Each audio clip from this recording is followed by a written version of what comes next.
Bonjour tout le monde, j'espère que vous allez bien et quant à moi, vous le savez déjà, moi je vais toujours bien. Aujourd'hui c'est samedi et comme tous les samedis d'ailleurs, les samedis c'est jour de visite. Jeudi également, j'ai eu à visiter 3 terrains dans le Grand Abidjan. Et c'est pendant mes visites que j'ai fait un constat qui est vraiment alarmant. Je constate qu'il y a une action, il y a un geste, une action, si elle était faite correctement, on allait éviter les arnaques immobilières après achat de terrain. Et cette action, je vous l'explique en long et en large dans cette vidéo.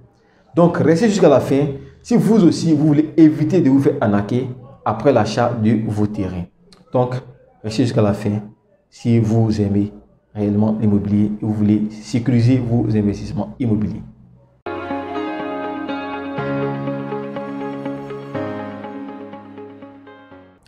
Alors, je me présente pour ceux qui sont nouveaux sur la chaîne. Mon nom c'est Paul Jonathan, votre expert immobilier. Et sur cette chaîne, je vous partage des stratégies pour vous permettre de bâtir votre patrimoine immobilier. Alors, si vous aussi vous êtes passionné par l'immobilier comme moi, je vais vous demander tout de suite de vous abonner à la chaîne, de liker la vidéo et surtout d'activer la cloche de notification de sorte à être informé de toutes les prochaines vidéos qui paraîtront sur cette chaîne. Aussi, je tiens à réellement dire merci à toutes les personnes qui ont participé à l'achat de notre premier terrain par investissement immobilier participatif organisé par Bestimo. Voilà, nous avons pu réunir plus de 7 millions en seulement une semaine. Nous avons des personnes qui ont financé à hauteur de 10 000 francs, qui est le montant minimal. D'autres à hauteur de 100 000 francs, de 1 million.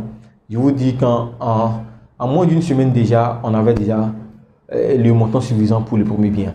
Et je tiens à vous dire merci. Le prochain bien sera mis en vente à partir du 1er décembre, donc disons dans pratiquement 2 semaines.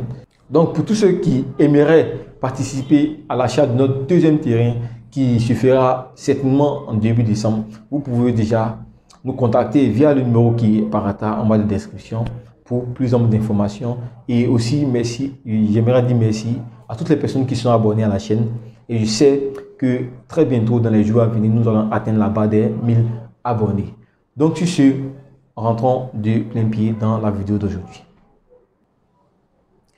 Alors, le constat que j'ai fait aujourd'hui pendant ma visite, c'est que plusieurs acquéreurs, plusieurs personnes qui déboursent de l'argent qui a été dûment gagné pour acheter des terrains, on suppose que quelqu'un a acheter un terrain approuvé à hauteur de 5 millions. On sait que 5 millions, c'est une bonne petite fortune quand même. Quelqu'un qui achète son terrain à 5 millions,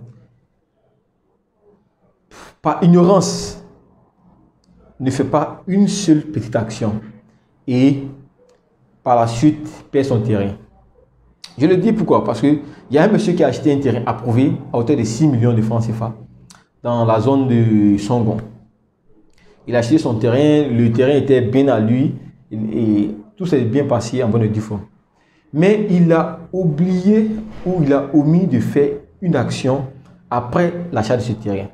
Et cette action-là, c'est le PV de constat et de compulsoire. De quoi il s'agit? Il s'agit d'un document authentique qui se fait après achat d'un terrain approuvé. Quand quelqu'un achète un terrain approuvé, après avoir fini de payer la part qu'il devait au village pour voir son nom inscrit dans le guide, généralement c'est 300 000 francs par village, 500 000 francs, ça dépend du village. Ils oublient de faire une action qui est celle de faire intervenir un huissier de justice. En quoi est-ce que le PV est important? Le PV est important à 2 niveaux. Le premier niveau, c'est que l'huissier constate d'abord qu'il y a une transaction.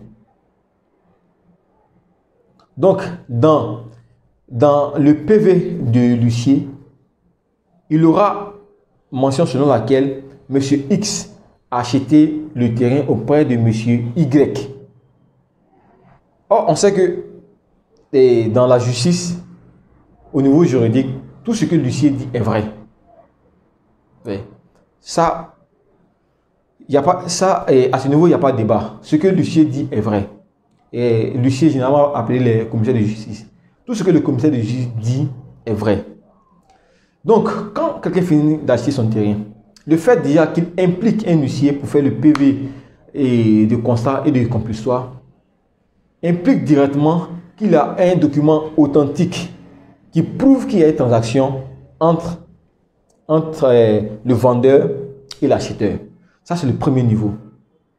Le deuxième niveau, c'est que quand l'huissier vient faire le constat, il va au niveau du ministère pour enregistrer ton nom, c'est-à-dire le nom du nouvel acquéreur dans le guide qui se trouve au niveau du ministère et aussi par la suite dans le livre foncier. On sait que ce sont ces documents-là qui enclenchent la procédure d'ACD. Donc, pour quelqu'un qui achète un terrain à 6 millions, comme ça a été le cas du monsieur en question, qui a acheté un terrain à 6 millions et qui n'a pas pris les services d'un commissaire de justice, communément appelé un huissier, dont la prestation coûte pratiquement 100 000 francs. Souvent, même après négociation, ils vont jusqu'à 80 000 francs. Vous voyez? Donc, pour quelqu'un qui achète un terrain à 6 millions, désolé, comme je dit, je suis très fatigué, parce que j'ai fait plusieurs visites aujourd'hui. Quelqu'un qui achète son terrain à 6 millions évite de faire une seule action qui lui coûte pratiquement 100 000 francs. Et par la suite, se retrouve en péril, son investissement se retrouve menacé. Le fait de prendre un huissier pour faire le PV de constat et de compulsoire vous sécurise à plusieurs niveaux. De 1, celui qui vous a vendu, il sait qu'il y a déjà un huissier qui est passé et qui a pris votre nom et qui l'a introduit au niveau du ministère, au niveau aussi du livre foncier. Donc, il sait qu'il ne peut plus se permettre de faire une autre vente sur le même terrain en question. Vous voyez? Donc là, déjà, le simple fait de pouvoir faire intervenir un huissier de justice vous accorde une certaine garantie, une certaine protection. De deux, c'est un moyen de dissuasion. Pourquoi? Je vous explique. Généralement, quand vous achetez des terrains approuvés, étant donné que les villageois, ou même celui qui te vend le terrain, il connaît la procédure. C'est que normalement, quand tu viens d'acheter le terrain, tu dois faire venir un commissaire de justice pour pouvoir constater et puis reporter ton nom dans les autres documents qui se trouvent au niveau du ministère. Étant donné qu'il sait que celui qui a acheté le terrain ne sait pas ne connaît pas la procédure pour pouvoir sécuriser son terrain, qu'est-ce qu'il fait? Le même bien, parce qu'il sait que si lui-même il revend ce terrain à une autre personne, ça peut lui porter préjudice plus tard. Il donne les papiers de ce même terrain-là, ou bien les copies, à soit un neveu, ou bien à un cousin, en tout cas à un membre de la même famille. Et ce dernier-là revend le terrain à quelqu'un d'autre.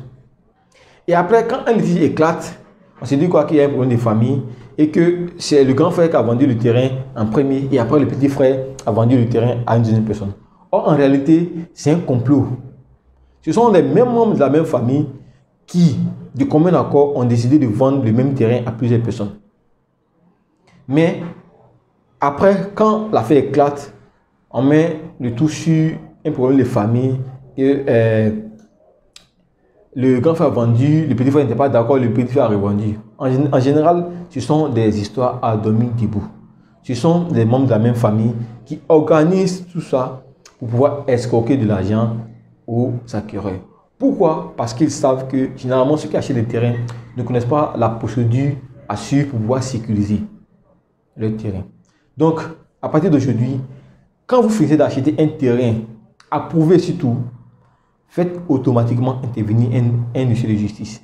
Ça peut être le même jour ou le lendemain. Mais en tout cas, dans la semaine qui va suivre, faites tout pour faire intervenir un huissier de justice de sorte à ce qu'il introduise ou inscrive votre nom dans le guide au niveau du ministère, qu'il constate qu'il y a eu transaction entre, c'est-à-dire vous, l'acquéreur et le vendeur, et par la suite, qu'il constate également que tout s'est passé en bon ordre. Donc, à partir d'aujourd'hui, n'oubliez pas de faire votre PV de constat et de compulsoire juste après achat de vos terrains. Et par la suite, vous pourrez faire le dossier technique et ainsi de suite, aboutir à votre ACD. Donc, c'est tout ce que j'avais à dire pour cette vidéo. Pour une simple action qui est ignorée par beaucoup d'acquéreurs, qui est celle de faire le PV de constat et le PV de constat et de compulsoire, il y a plusieurs personnes qui ont eu leur terrain, qui ont vu leur terrain être revendu à plusieurs personnes. Donc, sur ce, je tiens vraiment à vous. Vous savez que le but de cette vidéo ou de cette chaîne, c'est de vous permettre de vous bâtir un patrimoine immobilier. Donc, sinon, on vous donne des astuces pour vous permettre de sécuriser déjà ce que vous avez et de mieux garantir ce que vous allez acheter plus tard. Donc, n'oubliez pas de faire votre PV de constat et de compulsoire. Si vous voulez le même jour de l'achat ou au plus grand tard le lendemain. Mais en tout cas, que cela ne tarde. Parce que plus ça tarde, plus il y a des cas de revente. Et au final, on se retrouve avec des cas de litige, des conflits fonciers par-ci, par-là. Donc, à partir d'aujourd'hui, après achat de votre terrain, faites automatiquement votre PV de constat et de compulsoire. Donc, c'est tout ce que j'avais à dire pour cette vidéo. Je tiens vraiment à dire merci à tous ceux qui nous ont suivis jusqu'à la fin. N'oubliez pas de vous abonner si vous aimez également l'immobilier comme moi. Et je vous dis à très bientôt pour une prochaine vidéo. Ciao.